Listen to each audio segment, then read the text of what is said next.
สวัสดีมาสอนคำศัพท์ที่เกี่ยวกับ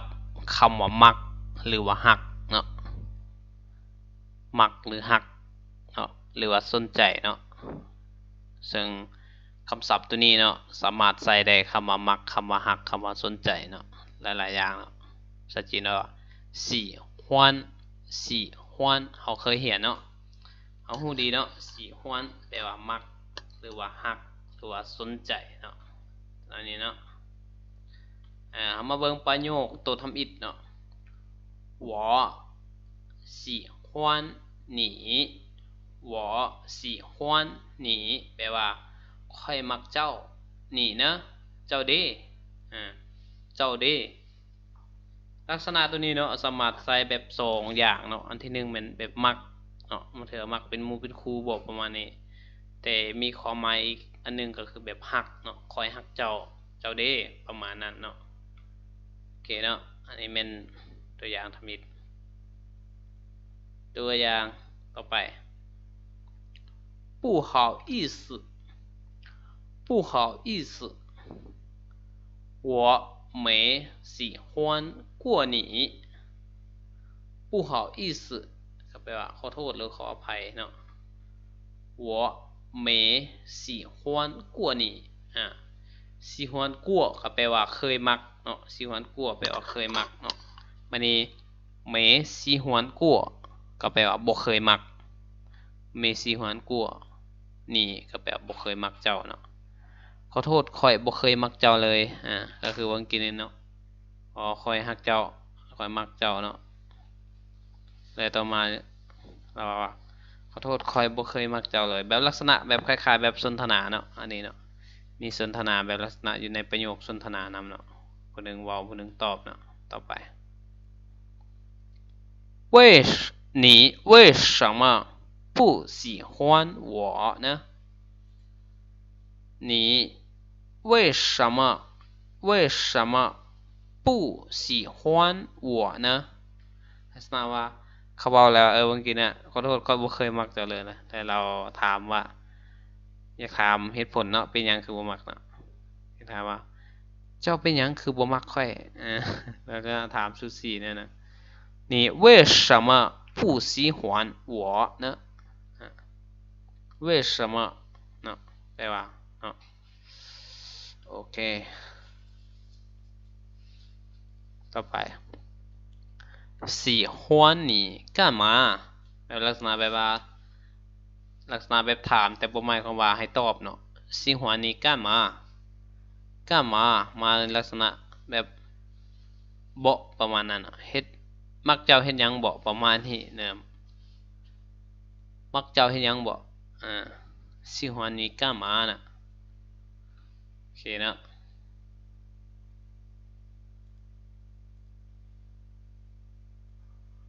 ต่อไปเนาะ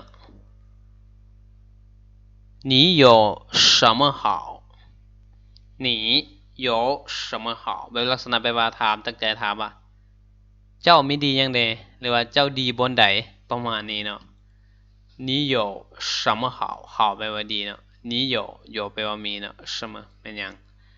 你有什么好เขาแปลว่าเจ้าดียังไงหรือว่าเจ้าดีบนใด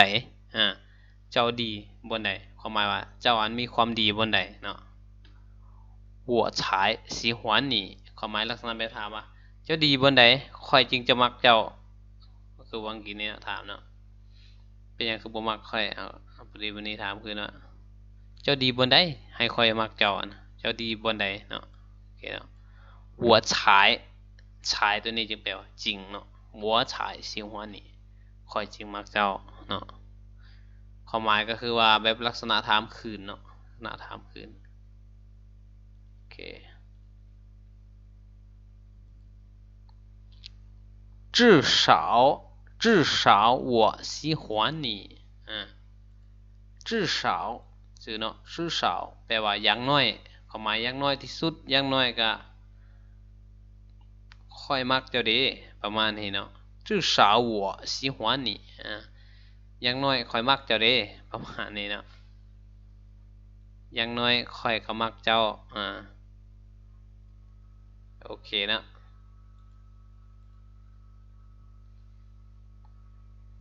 你喜欢一个人是没有理由的หรือว่าเนาะ你喜欢一个人是没理由的没理由理由มันเหตุผลเนาะ没理由แปลว่าบ่มีเหตุผลความหมายว่าจะมักผู้ใดผู้หนึ่งจะบ่ต้องมาสนใจว่าเหตุผลนี้เหตุผลนั้นเนาะคันมักก็คือมักคันบ่มักก็คือบ่มักเนาะ你喜欢一个人是没有理由的一个人ความหมายคนใดคนหนึ่งในที่นี้ก็ความหมายว่าเจ้ามักผู้ใดผู้หนึ่งแม่นบ่มีเหตุผลอีหยังดอกคันมักก็คือมักเนาะประมาณนั้นเนาะโอเคต่อไป有的人喜欢性格有的人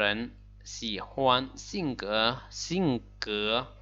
性格แม่นหยังนิสัยเนาะนิสัยใจคอบ่เนาะอันนั้นแหละของ性格เนาะหน้าตาบ่ดีอยู่แต่นิสัยดีเนาะก็มักเนาะ喜欢性格ก็แปลว่ามักนิสัยเนาะ有的人ก็แปลว่าบางคนหรือว่าคนบางคนมักกันอยู่ที่นิสัยเนาะประมาณนี้เนาะคนบางคนมักกันอยู่ที่นิสัยนิสัยใจคอเนาะโอเคต่อไป可我喜欢你全部可ตัวนี้ย่อมาจาก可是เนาะ可是แปลว่าแต่ว่าเนาะ可นี่แต่ว่าเนาะซึ่งมันย่อจาก可是เนาะอันเดียวกันเนาะ我喜欢你全部全部ก็แปลว่าทุกอย่างหรือทุกสิ่งทุกอย่างเนาะ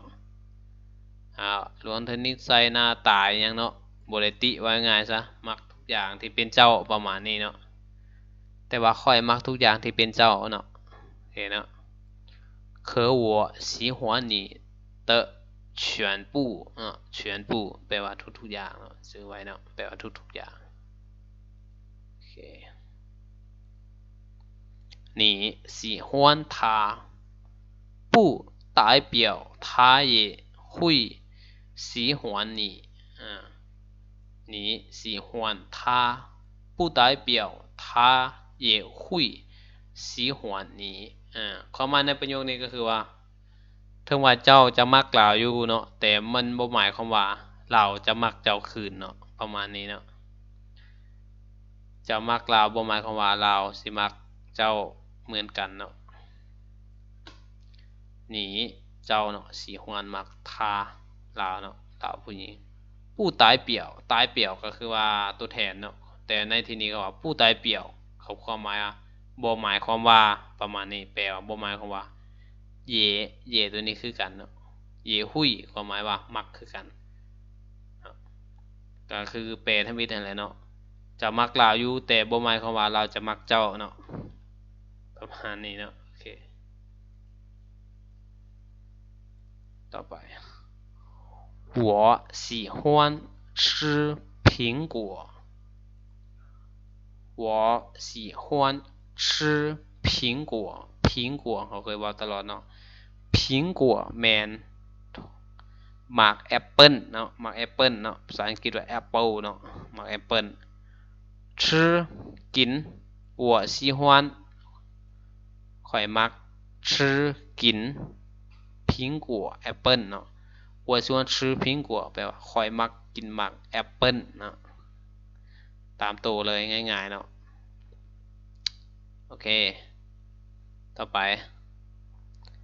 你喜欢吃什么水果你喜欢吃什么水果水果แปลว่าหมากไม้เนาะ水果เขาเคยเรียนเนาะแปลว่าหมากไม้你喜欢吃什么水果ก็แปลว่าเจ้ามักกินหมากไม้หยังถามถึงหมากไม้เนาะประเภทหมากไม้ว่าง่ายซะหมากไม้หันหลายๆประเภทเนาะความหมายถามในที่นี้ว่านอกจากแอปเปิลแล้วเจ้ามักกินหมากไม้หยังเนาะโอเค我不太喜欢吃水果我不太喜欢吃水果不太เนี่ยความหมายก็คือว่าบ่ปานใดเนาะบ่ปานใดหรือบ่ค่อยปานใดเนาะ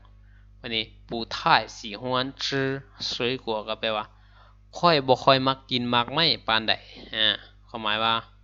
หมากไม้อันกินได้อยู่แต่ว่าบ่หมายความว่ามักเนาะความมันบ่มักปานใดแต่ว่ากินได้อยู่เนาะให้กินอันกินได้แต่ว่าเรื่องมักเนี่ยบ่มักปานใดเนาะโอเคเนาะต่อไป那你喜欢吃什么那你喜欢吃什么那你喜欢吃什么ฉันเจ้ามักกินหยัง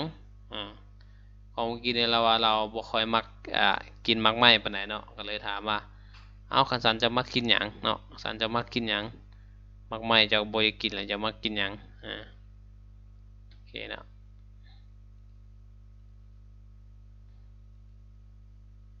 我喜欢吃小吃我喜欢